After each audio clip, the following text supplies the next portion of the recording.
چطور اهدافم رو اولویت بندی کنم؟ اگه ویدیوی قبلی رو دیده باشین خب میدونیم که نمیتونیم همزمان روی چند تا هدف با هم کار کنیم.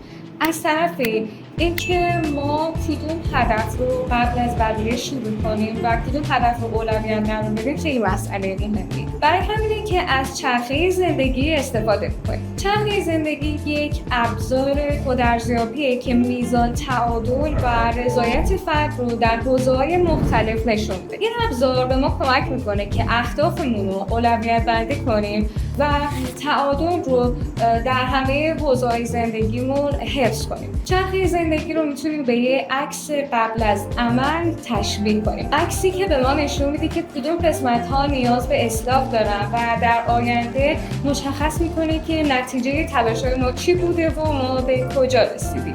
برای رسم چرخه زندگی باید بر اساس پرسشنامه مربوطه به هر یک از 8 حوزه امتیاز بدید و بعد از اون بر اساس امتیازهای به دست اومده نموداری رو رسم کنید. امتیازهای خودتون رو روی برگه یادداشت کنید و بر اساس این جدول و نمونه‌ای که می‌بینید چرخه زندگی خودتون رو رسم کنید. فایل پرسشنامه رو از طریق هایلایت چرخه زندگی پیج اینستاگرام ما که داخل کپشن نوشته شده میتونید دریافت کنید. هر حوزه‌ای که امتیاز کمتری داشته باشه میتونه نشون دهنده ضعف ما توی اون حوزه باشه و اون بخشی که امتیاز بالا داره میتونه به معنای تمرکز بیش از حد روی اون حوزه باشه. به طور کلی باید تلاش کنیم تا توی همه حوزه ها به یه میزان به تعادل برسیم، نه اینکه روی یه بخش بیش از اندازه تمرکز کنیم و بخش‌های دیگر کلا نادیده بگیریم. در نگاه اول به نظر میرسه که برای اولویت بندی باید بریم سراغ اون حوزه‌ای که امتیاز کمتر دارن،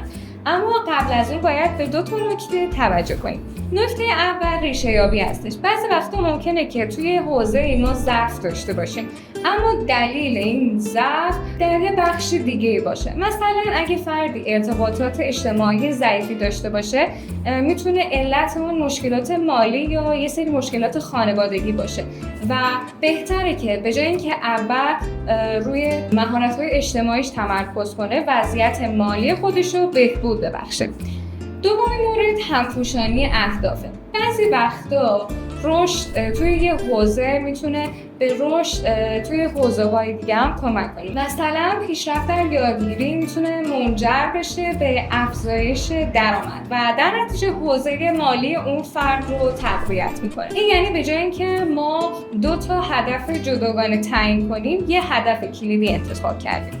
با استفاده از این روش میتونید اهداف خودتون رو هوشمندانه تر انتخاب کنید و مسیر پیشرفت خودتون رو با دقت بیشتری تنظیم کنید. حالا که با چرخه زندگی و نحوه رسم اون آشنا شدین بهتره که یه سری توضیحات راجع به حوزه‌های مختلفش داشته باشیم. اول از همه میریم سراغ حوزه کسب و کار و مالی. در نگاه اول ممکنه به نظر برسه این حوزه‌ها یکی هستن ولی خب اینطور نیست. شما ممکنه که در یکی از این حوزه وضعیت خوبی داشته باشین و در اون یکی حوزه وضعیت خوبی نداشته باشین. فرض کنید یه فردی به تازگی شاغل شده و کسب و کار خودش رو راه اندازی کرده. این فرد در حوزه کسب و کار جایگاه خوبی داره اما از نظر مالی نه، چون هنوز به درآمدی نرسیده. یا مثلا خانم‌هایی که خانه‌دار هستن یه شغل تمام وقت دارن ولی بابت اون شغل دستمزدی دریافت نمی‌کنن.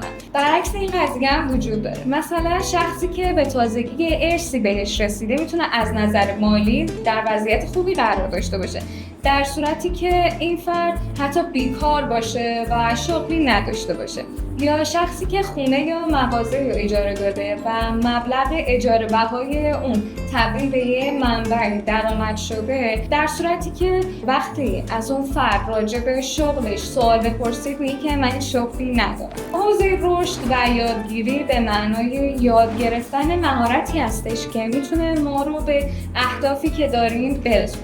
شما که دارید این ویدیو رو تماشا می‌کنید یه قدم مثبت توی این حوزه برداشتید، چون در حال یادگیری مهارتی هستین که باعث رشد و پیشرفت زندگی شخصی و حرفه‌ای شما باشه. توضیح خانواده شامل ارتباط ما با افرادی مثل پدر، مادر و یا همسر هستش. منظور ما تایم‌های با کیفیتیه که ما در کنار این افراد می‌گذرونیم و با اونا تعامل داریم. البته اینم باید در نظر داشته باشیم که انجام یک کاری مثل خرید وسیله در راه بازگشت به خانه به درخواست اعضای خانواده ارتباط با کیفیت محسوب نمیشه. توضیح ارتباطات شامل دوستانی میشه که ما با اونا تعامل داریم. پارتنر ما تا قبل از اینکه تبدیل به همسر ما بشه داخل این حوزه قرار میگیره و نه حوزه خانواده. منظور از دوستان در این حوزه دوستانی هستش که ما با اونا ارتباطات با کیفیت داریم. دوستانی که تاثیر مثبت توی زندگی ما دارن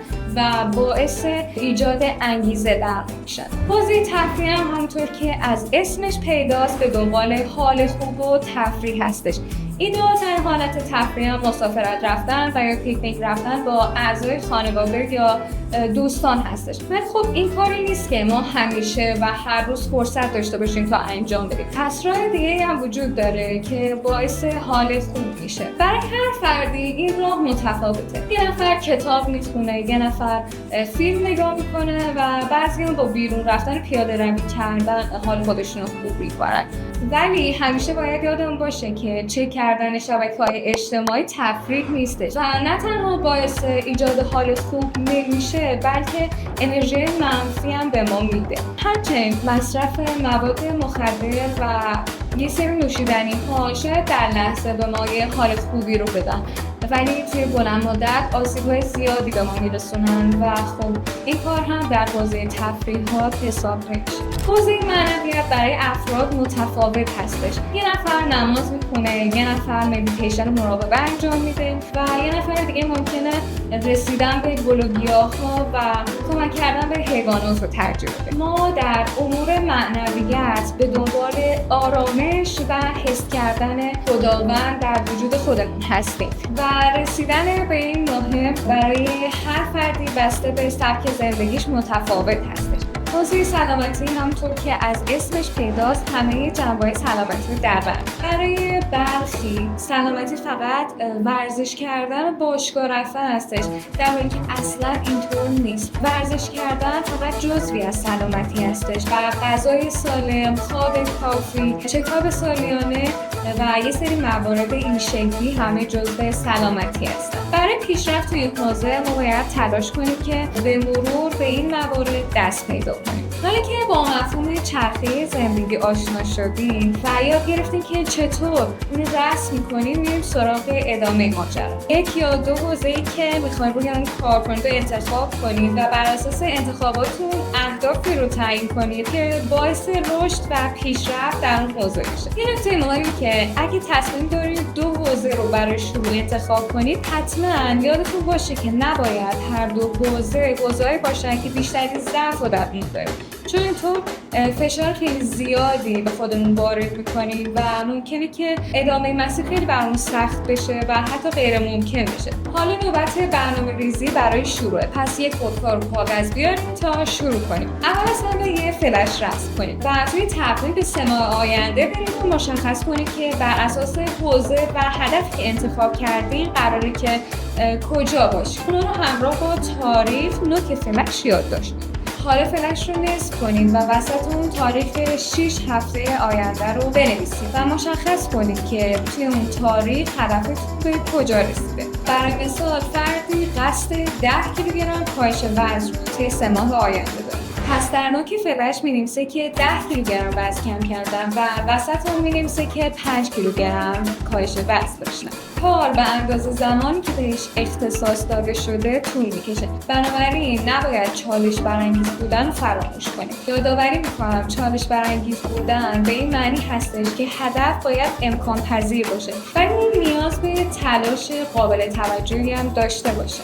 هفته گذشته توی چند تا ویدیو ویژگی‌های یک هدف درست درست و نحوه انتخاب اون رو توضیح داد. ویدیو رو براتون گذاشتم، حتما یه سری به اونو بزنید. سوالی که برای خیلی‌ها پیش میاد اینه که در مورد اهداف حوزه معنوی چطور هدفی که داریم رو خرد کنیم. برای اهداف این حوزه به جای خط زمانی ما از ردیاب استفاده می‌کنیم. اگه بخوام با یه مثالی قسمت رو روشن کنم، فرد میتونه نکاتی مثل هر شب دفتر شب‌گذاری رو تکمیل کنم یا نمازهامو اول وقت بخونم یا روزی 10 دقیقه مدیتیشن انجام بدم رو به عنوان هدف انتخاب کنه و به وسیله ردیاب روزانه اونا رو پیگیری کنه. ردیاب رو میتونیم توی دفتر برنامه‌ریزی رسم کنیم یا از اپلیکیشن هایی که مخصوص پیگیری عادت ها هستن استفاده کنیم. در برنامه‌ریزی روزانه علاوه بر 1 یا 2 هدف اصلی که داریم، باید به بقیه حوزه‌های زندگیمون حتی یه مقدار کم هم که شده توجه کنیم، چرا که ما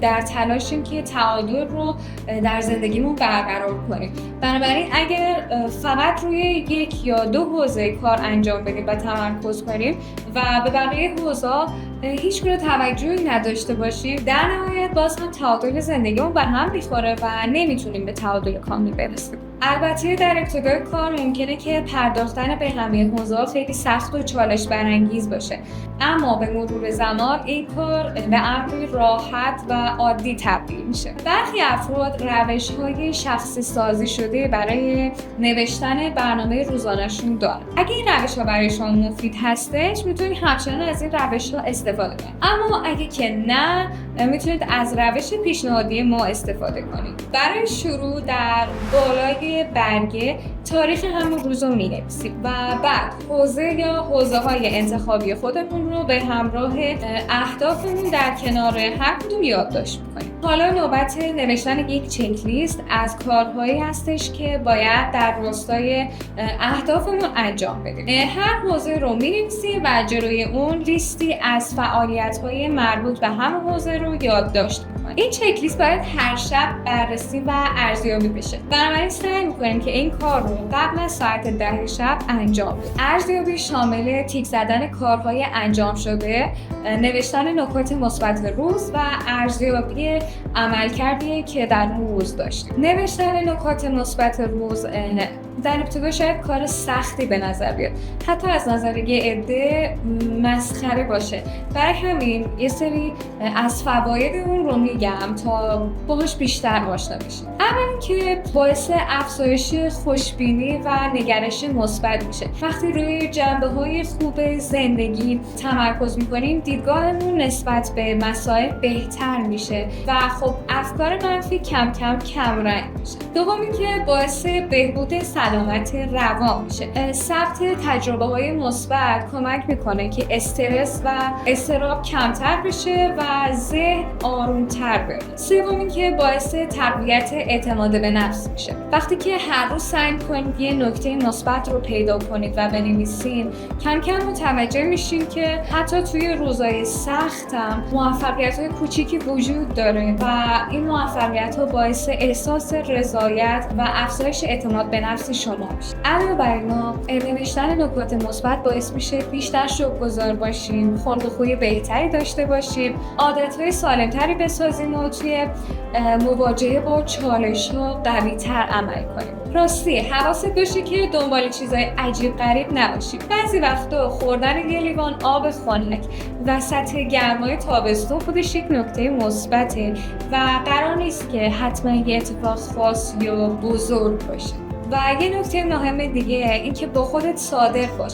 اگه امروز اونطور که باید تلاش نکردی، توی دفترت بنویس. نه برای اینکه خودتو سرزنش کنی، بلکه برای اینکه بتونی دنبال یه راه حلی باشی تا این وضعیت رو بهبود ببخشی. این نوشته‌ها برای خودت هستش. اگه با خودت صادق نباشی، نمیتونی از بقیه هم انتظار صداقت داشته باشی.